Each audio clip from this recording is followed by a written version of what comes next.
Hi friends, Jen here with Serenity Hill Farmstead. A little bit different of a background today. Today we are out on our farm. I'm in the cabin and this is just where we're gonna sit today and we're gonna have a chat. We have a lot of things that we need to get done, and while the kids are doing their parts of things, their chores, I figured I would sneak away and I would talk about something that I get a lot of questions about. So detoxing is something that everybody is really into right now. It's been like that for probably a good handful of years. And the more toxins and things that are naturally occurring in our world, the more people want to purge them out of their body, right? And understandably so. I know we do. We're very mindful of the things we're putting in our body. Of course, we are not perfect, and we firmly adhere to that like 80-20 rule. We do the best we absolutely can do. 80% of the time, 20% of the time, we live, okay? I'm not turning away from fellowship and, going out with family or going out with kids and doing a homeschool field trip or whatever, or having a sanity-saving mom day and ordering out. So, 20% of the time, we live life. 80% of the time, we do the best we absolutely can. It's why we homestead. It's why we raise our food and our vegetables, our fruits, our meats. It's why we do as much as we can on our own. But the food that we eat is only part of it. It is now just in the air you breathe. It is in the rain. It is in everywhere. And you cannot get away from the toxins in the truly messed up world that we live in now. We have destroyed it to the point where you absolutely cannot escape toxins anywhere on the planet. So how are you supposed to support yourself so that you are not just loaded with these toxins and having all sorts of different problems because of them? Well, detoxing. Detoxing is the thing that like I said, has just become more and more popular, especially in social media, and everybody's got an opinion and a way to do it. So this is not a topic that I was ever really thinking that I would discuss here, because it's a little, it's kind of this cross between everybody's got something to say about it, everybody's got an opinion, and it's a little taboo. So it's like kind of that in between. I'm like, do I really want to go there? If somebody wanted to ask me specifically about it, obviously I would have that conversation, but did I even really want to talk about it? And why I landed on yes is, number one, I get asked all the time about detoxing and how to detox with herbs and how to purge the crap out of your body that accumulates with herbs. And the other reason is because there's so much misinformation out there, and there's so many things that are like, they're just wrong. They're just wrong. And for a lot of people, they can actually be very damaging to your body. And that's the last thing you want to do. So I know it's very popular to have the approach where you just want to like hit your body hard and fast and flush, and get everything out of your body. And like these 24-hour detoxes or weekend-long detoxes, 72-hour detox, and you feel fabulous. I don't doubt that you feel fabulous after that, because you've gone through a really crappy experience. You have purged everything out of your body, which includes the bad things. However, you have also in the process depleted a lot of the good things. You've depleted your body of a lot of electrolytes that are necessary to preserve function of your body. And I'm not talking about just like being energetic and being, sleeping well and doing whatever you need to do. I'm talking about things like your heart function. Your heart functions on a very, very delicate balance of electrolytes. So if your electrolytes are off and you get palpitations, that's why. That's why that's happening. Your potassium is off, your magnesium is off. You don't want to be taking in too much or too little of any of those things that help your heart function, that make your heart function in a healthful way. So let's talk about 6 different herbs and then a few nutritional things and just lifestyle things that you really need to be mindful of if you want to have a good detox through your body. Okay, before we get into those, I want to say that there is no one thing that you can take that is going to detox your body. And yes, we're going to do air quotes this whole time, because I say detox because you shouldn't be going into a detox with the intention of like purging out all the bad. You should be going into your detox looking to balance your body, to bring homeostasis to everything. That's what we're looking to do. We're not looking to just eliminate, to get rid of, to flush, to push. You're not looking to do that. Are those things going to happen? yeah, you're going to have a lot of elimination with things, okay? You want to eliminate things through all the different ways that you can through your body, but you want to maintain the good things in your body. So you have to do this in a delicate way. So when I get into these herbs, please don't decide that you're going to go hard and fast, take them all at once and hit it hard and just get it done and over with, because it's not going to work like that. Okay, the very first thing I'm going to talk about is you need to be drinking a lot of water.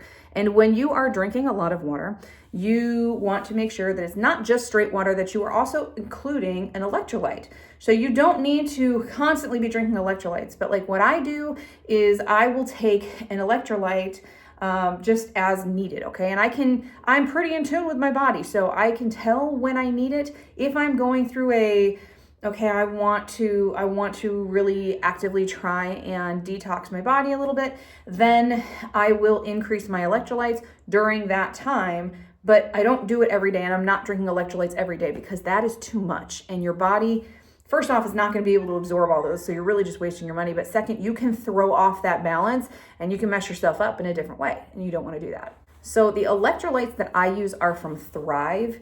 I get them at my local like health and wellness store. You can get them from Azure. Azure has them. You can get them on Amazon. You can go on Thrive and you can order them straight from there. Everybody's got different prices, so just shop around and see what you like. Now, it's not supposed to taste like Gatorade, guys. Gatorade is absolutely horrible for you, and it actually depletes your electrolytes. So if you are looking to take electrolytes and you're like, I really don't want to spend the money on something like that, I would rather just take something that's over the counter, okay, fine. But don't take Gatorade, don't take Powerade, don't take any of those electrolyte drinks, because there's so much sugar in them, it actually depletes your electrolytes over time. It does not do anything for you. So if you're talking about trying to balance your body and kick out all the bad, do not be replacing that bad stuff with sugar, because that's just going to create more bad. If you do not want to take an electrolyte, what I suggest you do is get yourself some Celtic sea salt. Celtic sea salt has, if I can remember, 80 something of the minerals that you need. How many do you need? I think you need around 90. Is it 88 you need, or 90 something, low 90? I don't remember. Right around 90 electrolytes that you need in the body. And Celtic sea salt has virtually all of them.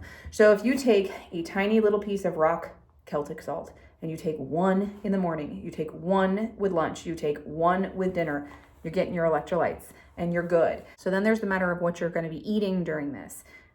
Just eat, but don't eat junk. Don't eat a bunch of sugar. Don't eat anything processed. Eat healthy.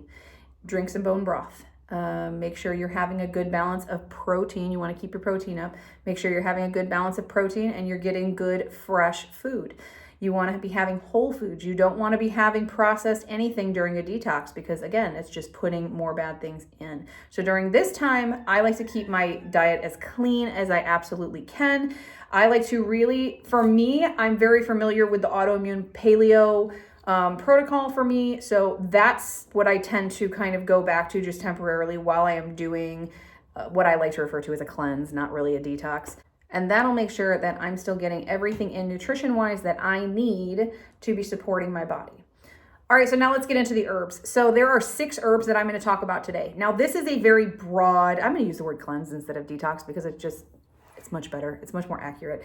These 6 herbs that I'm going to talk about are more of a general cleanse. So you've got things going on in your body, you're feeling off, or maybe you've been told that you've got a buildup of whatever and you really want to purge it out. You really want to cleanse your system.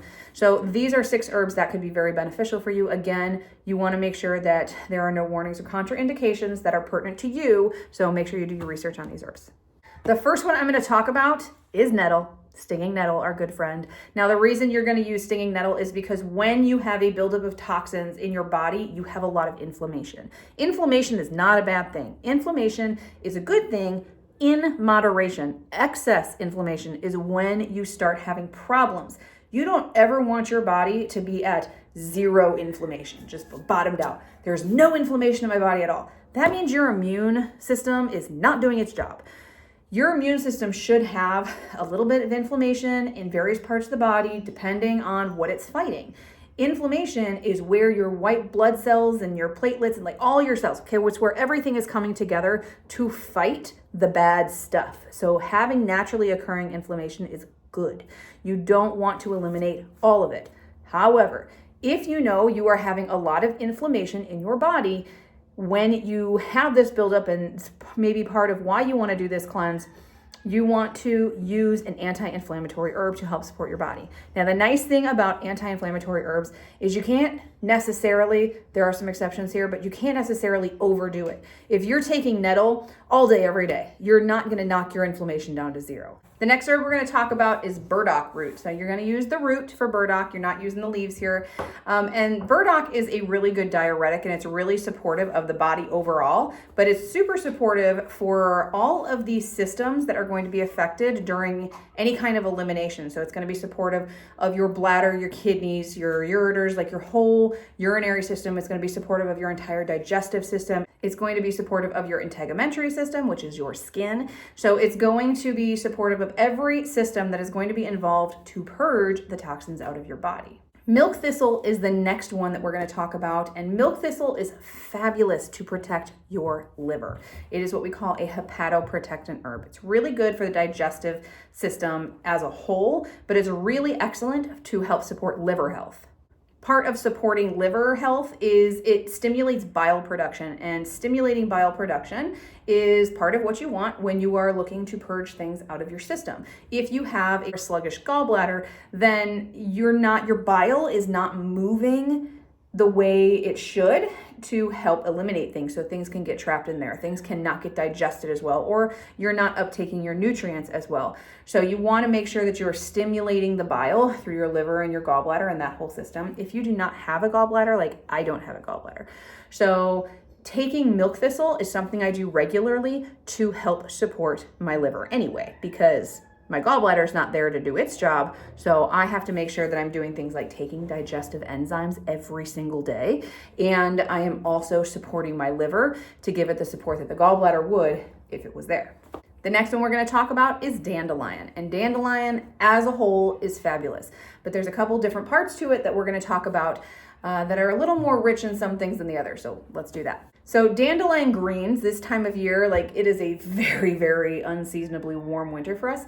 And I already took a little walk around the farm, and I'm starting to see some things pop up. So I'm starting to see the little rosettes, the tops of dandelions. And I'm starting to see some little baby violet stuff pop up, and just like the early spring things, I'm starting to see those. So if you want to forage, if you want to go have an adventure and forage, those little dandelion head rosettes are packed full of nutrients. They are packed full of them. Early spring foraging is the most nutritionally dense foraging that you can do throughout the entire year. So if you are in an area where you can do that, definitely look into that. Now, when it comes to root harvesting though, we've talked about this before in other videos when it was more like, the farm videos. So I will try and pop some of those down below, and you guys can check those out if you really want to dive into that. But when you're harvesting roots, typically that's something you do in the winter, like right at the end of the season when the plant has gone dormant, because then all of the good nutrients and things, all those good medicinal properties are in the roots. It's chock full of them, and that's when you go after them. Okay, normally it is super, super quiet, and I don't know if you guys can hear that, but there are loggers on the next property. So I hope it doesn't get too loud. They're pretty far away, but I can hear it, and usually if I can hear it, the camera's picking it up. So if you hear this weird buzzing, it's the loggers. Okay, but dandelion root is what we're talking about here for two reasons. One, it has the most of those hepatoprotectant properties in it, and it has this fabulous substance. It's a prebiotic called inulin. And inulin is really, really awesome for helping all of the good bacteria in the gut. So when you're doing a cleanse or a detox, you are pushing things out of your body. So it's really, really, really important to maintain your gut health while you are doing a cleanse, so you're not creating another bunch of problems. Your gut health is the big thing that you want to maintain. So doing everything that you can to support your gut health to make sure everything stays healthy is very important. It's why you don't want to go hard and fast with a cleanse. You do not want to just take these magic pills and then stay by your toilet all weekend, because you're going to need to, and you're going to be very uncomfortable, very depleted, feeling very weak. That's not the way a good cleanse should be. When you do it that way, all of the good bacteria in your gut is gone, or at the very least, incredibly damaged. So that's not the way to go. You're not prepping for a colonoscopy here. Okay, you're trying to get your body to be in a good, healthy state. You're trying to get the bad out with maintaining the good, making a good, balanced gut and body. The dandelion also has this diuretic property, which you want to make sure that you have. Did I mention burdock also has that diuretic property? You want to make sure that you're taking diuretic herbs, because diuretic herbs help flush out toxins. So you want to flush out toxins through everywhere. You want to flush them out through your skin, through your urine, and through your stool. You are trying to flush out all the toxins because they all settle in the organs that flush, and that's your kidneys and your liver. So everything we're doing here is to support your liver and your kidneys. So your diuretic properties are good for your kidneys, and your hepatoprotectant properties are good for your liver. We're down to the last two here. So the next one we're going to talk about is another really amazing wild foraging herb, and that is red clover. Red clover is one of my absolute favorite things to forage. And we actually, where I am putting the new garden, as I look over at it, where we are putting it is full of red clover. There's red clover everywhere. And I feel two ways about that. On one hand, I feel a little bit sad because I am going to be smothering a lot of it out, but it's also basically this ready-made cover crop, and it's there and it's already feeding my soil, and it's going to be fabulous soil. So, there's that. But that's where we had harvested red clover for the first couple years that we were here getting herbs established and wildcrafting. The thing we're going after red clover for is the increase in bile production. It really helps support the liver and gallbladder in increasing bile production so things are working right. So if you don't know what bile does, bile is a very essential thing in your body that your liver creates and your gallbladder stores and then regulates how it comes in and out into the gallbladder from the liver, and then the gallbladder decides when it needs to go out into the intestines for appropriate digestion. It helps to break down the foods, and then it helps with the nutritional uptake into the intestines, which is where you absorb all of your nutrition from. So it's very, very important to make sure that you have good, clear, clean flow and production of bile. If you've ever had that pain, that gallbladder type pain, and you've gone in and you're like, well, you've got sludge in your gallbladder, you need to clear that out. You need to work on clearing that out with a good cleanse would be a really good idea. And take a lot of good herbs that I'm talking about here. Make sure you're taking your burdock. Make sure you're taking your milk thistle. Make sure you're taking nettle. Is not going to hurt you at all. It would absolutely help. And make sure you're taking your red clover for sure, because these are all herbs that are going to help tell your gallbladder, hey, you need to do this. Wild yam is another one you could look into. There's a lot of different herbs that you could do. When we had first started, when we weren't growing tons and tons, my oldest son had what they called a sluggish gallbladder. We had got some foodborne illness. It was a couple years ago now. It was E. coli and cryptosporidium. For some reason, I'm totally blanking out on the name. If that's not the name of it, I'll put it down here. Basically, they are foodborne and zoonotic, which means it's from a farm animal. Not from ours. It came from somewhere else. We know where. But it came from there, and we got sick basically from somebody else's farm and from a farm product. And it made me and him incredibly sick. For him, it stayed with him for more than a year. It caused problems in him. He went through all of the tests, did all of the things, and they were all, it's just a little sluggish gallbladder. Maybe we'll give it some time. And if it's not, acting right in a little while, follow this diet and we will go ahead and take it out. Not what I wanted for him, not what he wanted for himself. The gallbladder is very important. And if you can preserve your organs, you should preserve your organs. God put them there for a reason, and they do very important jobs. All of them, even your appendix, your spleen, they're all important, all very important. If in an emergency situation they have to come out, you can survive without them, but you have to compensate for them. So if you are having issues with your gallbladder and your liver, or like I said, you don't have a gallbladder, you have to take digestive enzymes every single day to help support it. If you're doing a cleanse, you should absolutely be taking a good digestive enzyme while you're doing that cleanse. And I would do it before and afterwards for a while to help still stimulate the digestion to keep things moving and flowing correctly. And the last one I'm going to talk about is chickweed. So chickweed, you can absolutely get the seed for chickweed. I'm getting some from Strictly Medicinal this year, Strictly Medicinal Seeds. I'll put their link down below. It's where I get all of my medicinal herb seeds from if I'm not seed saving them myself. If you do not have the space, want to grow it, whatever, it is a forageable herb. It is a spring herb, and then you can get it again in the fall. It is really easy to identify, and once we have it up, I will absolutely do a video showing foraging herbs, and chickweed is in there, don't worry. I will show you what chickweed looks like. It's very easy to identify. It is a wonderful support for your lymphatic system. So your lymphatic system is like the superhighway in your body, and it supports your anything that like circulates through your body. So your immune system, your circulatory system, all of those things, your lymphatic system like runs right there with. It's part of everything.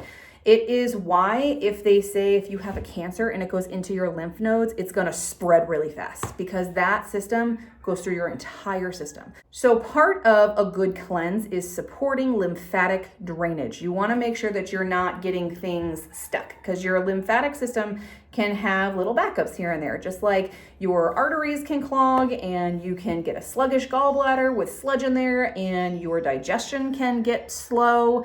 Your lymphatic system can get kind of sluggish too. So you want to make sure you have good lymphatic drainage. And really not even as part of a cleanse, I just like to do this every spring. Take some chickweed, harvest it, throw it in an extra tea with some adaptogenic herbs, which I've got some good recipes coming in another video. As we get a little into February, I'm going to share some good things that you can do to support your system through the changing of the season and coming out of winter and into spring. Stay tuned for that one because that one is going to be a good one. And I'm going to talk about chickweed in that. So chickweed is just really good for helping support lymphatic drainage is what it comes down to. It is really good supportive herb to add to all of these other herbs that we talked about to help support your body, and all of those other elimination, filtering organs do their very best job. Those are the 6 herbs. I've got a list, so we're going to look at the list. Burdock root, milk thistle, dandelion, root specifically, red clover, nettle, stinging nettle, and chickweed. Make sure you get a hold of those herbs. You can purchase those herbs online. I would highly recommend growing them because even though you're purchasing something online, whether you purchase it from our farm or you purchase it from Frontier Co-op or like one of the big box herb stores or your local food place or another local farm, growing it yourself, there is absolutely no substitute for that. You've got it fresh. You are digging it up from your ground. And as long as you are not spraying anything on it and you're not damaging the plant in any kind of way, you have got a nutritionally and medicinally dense herb that is going to bless your body like nothing else. I hope that you learned a lot more about a proper detox and cleansing to your body, that it should not be this hard, fast, aggressive thing. It should be a gentle and supportive thing that you are doing to help yourself get healthy. You're not trying to make yourself dehydrated and sick and depleted. That's not the goal. If you enjoyed this video, I would appreciate it if you gave it a thumbs up. It tells YouTube that you like this kind of content and you want to see more of it. And if you have not subscribed yet, make sure you hit that subscribe button and the notification bell so you can stay up to date on all of this awesome herbal content that we're putting out and you don't miss anything. So thanks for hanging out today, and we'll see you in the next one. Bye.